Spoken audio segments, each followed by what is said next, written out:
Ми протягом 4 років допомагаємо по всій Україні, як цивільним, так і військовим. І в цьому році, цю зиму, коли було дуже багато обстрілів, ми вирішили також відкрити пункт незламності у нас тут в Києві, в Голосіївському районі. До цього ми робили в Запорізькому напрямку, в Донецькому напрямку, але тут, де ми проживаємо, ми також зробили цей пункт незламності і будемо робити добро, будемо приближати нашу перемогу і приближати дорогу до нашого вільного Криму. Думаю, це дуже добре, що в нас ще один такий пункт.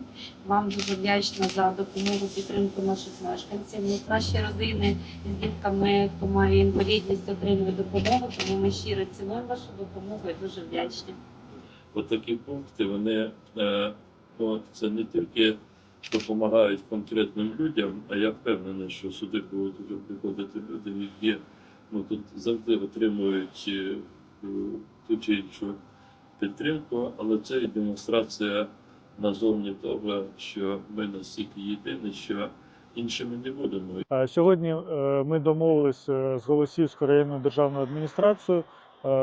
Відповідний департамент надав нам списки родин, де є діти з різноманітними вадами, з інвалідністю. І отже, ми їм сьогодні передавали продуктові набори, розраховані на одну родину на тиждень продуктів.